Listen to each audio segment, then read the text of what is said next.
महाभारत के तीसरे अध्याय का स्वाध्याय करेंगे। शकुंतला जो महाराज दुष्यंत को बताती है अपने जन्म के बारे में, वो इस तरह बताती है कि एक दिन मेरे जो महर्षि कानव थे, उनके पास एक ऋषि आए। उनको मेरे जन्म के बारे में क्या बताते हैं, तो इस तरह शुरू करती है कि कानव बोले, प्राचीन समय की बात है कि महर्षि विश्वामित्र बड़ी भारी तपस्या कर रहे थे। उन्होंने अपनी तपस्या से देवताओं के राजा इंद्र को अत्यंत संताप में डाल दिया। इंद्र को ये भय हो गया कि तपस्या से अधिक शक्तिशाली होकर ये विश्वामित्र मुझे अपने स्थान से भ्रष्ट कर देंगे। अतः उन्होंने मेनका से इस प्रकार कहा, मेनके, अप्सराओं के जो दिव्य गुण हैं वे तुम में सबसे अधिक हैं। कल्याणी, तुम मेरा भला करो और मैं तुमसे जो बात कहता हूँ उसे सुनो। वरारोहे, तुम अपने रूप, यौवन, मधुर स्वभाव, हाव भाव, मंद मुस्कान और सरस वार्तालाप आदि के द्वारा मुनि विश्वामित्र को लुभा कर उन्हें तपस्या से निवृत्त कर दो। देवराज इंद्र का आदेश पाकर मेनका उस स्थान पर गई जहाँ मुनि श्रेष्ठ विश्वामित्र विराजमान थे। उसके रूप और गुणों को देखते ही मुनिवर विश्वामित्र काम के अधीन हो गए। संपर्क में आने के कारण मेनका में उनका अनुराग हो गया। उन्होंने मेनका को अपने निकट आने का निमंत्रण दिया। अनिद्य सुंदरी मेनका तो ये चाहती ही थी, अतः वह उनसे संबंध स्थापित करने के लिए राजी हो गई। तत्पश्चात वे दोनों वहाँ दीर्घ काल तक इच्छा अनुसार विहार और रमन करते रहे। फिर मुनि ने मेनका के गर्भ में से शकुंतला को जन्म दिया। मेनका का कार्य पूरा हो चुका था, अतः वह उस नवजात गर्भ को मालिनी के तट पर छोड़कर तुरंत इंद्रलोक को चली गई। सिंह और व्याघ्रों से भरे हुए निर्जन वन में उस शिशु को सोते देख शकुंतो अर्थात पक्षियों ने उसे सब ओर से घेर लिया। इस प्रकार वहाँ शकुंत ही मेनका कुमारी की रक्षा कर रहे थे। उसी समय स्नान करने के लिए जब मैं मालिनी के तट पर गया तो देखा ये रमणीय निर्जन वन में पक्षियों से घिरी हुई सो रही है। उस कन्या को वहाँ से लाकर मैंने इसे अपनी पुत्री के पद पर प्रतिष्ठित कर दिया। जो गर्भाधान के द्वारा शरीर का निर्माण करता है, जो अभेदान देकर प्राणों की रक्षा करता है तथा जिसका अन्न भोजन किया जाता है, धर्मशास्त्र में कर्मशय ये तीनों पुरुष पिता कहे गए हैं। निर्जन वन में इसे शकुंतों ने घेर रखा था, इसलिए शकुंतान लाती रक्षकत्वेन गृहाति। इस व्युत्पत्ति के अनुसार इस कन्या का नाम मैंने शकुंतला रख दिया। इस तरह ऋषि कानव ने उस ऋषि को ये बात बताई।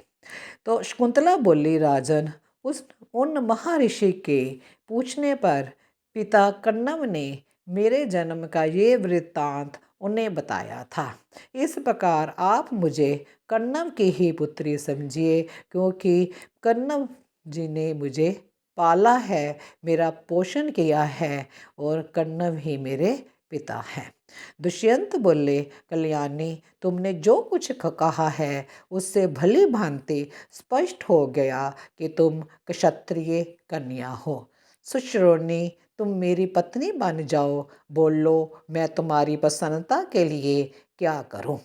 वरारोहे, तुम्हारा शील और स्वभाव प्रशंसा के योग्य है। मैं चाहता हूँ तुम मुझे स्वेच्छा से स्वीकार करो। मैं तुम्हारे लिए ही यहाँ ठहरा हूँ।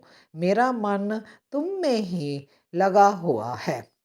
सुंदरी, मैं तुम्हें पाने के लिए इच्छुक हूँ। तुम भी मुझे पाने की इच्छा रखकर गंधर्व विवाह के द्वारा मेरी पत्नी बन जाओ। आत्मा ही अपना बंधु है, आत्मा ही अपना आश्रय है। अतः तुम स्वयं ही धर्म पूर्वक आत्मसमर्पण करने योग्य हो।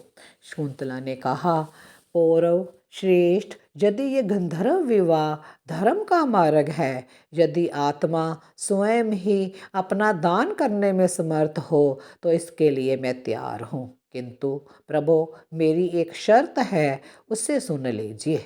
महाराज दुष्यंत, मेरे गर्भ से आपके द्वारा जो पुत्र उत्पन्न हो, वही आपके बाद युवराज हो। यदि आपको ये शर्त स्वीकार हो, तो आपके साथ मेरा समागम हो सकता है। वैशंपायन जी कहते हैं, जनमेजय, शकुंतला की ये बात सुनकर राजा दुष्यंत ने बिना कुछ सोचे विचारे ये उत्तर दे दिया, ऐसा ही होगा।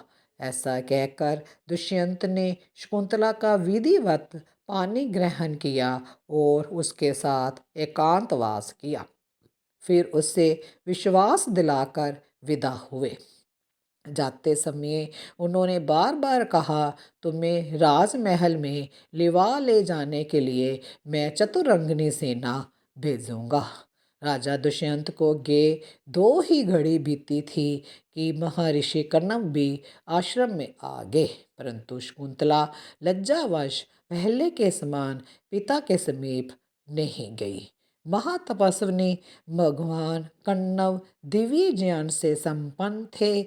उन्होंने दिव्य दृष्टि से देखकर शकुंतला की तात्कालिक अवस्था को जान लिया, अतः वे प्रसन्न होकर बोले, भद्रे, आज तुमने मेरी अवहेलना करके जो एकांत में किसी पुरुष के साथ संबंध स्थापित किया है, वह तुम्हारे धर्म का नाशक नहीं है।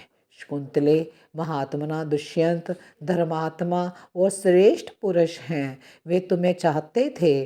तुमने योग्य पति के साथ संबंध स्थापित किया है, अतः लोक में तुम्हारे गर्भ से एक महाबली और महात्मा पुत्र उत्पन्न होगा, जो समुद्र से घिरी हुई इस संपूर्ण पृथ्वी का उपभोग करेगा।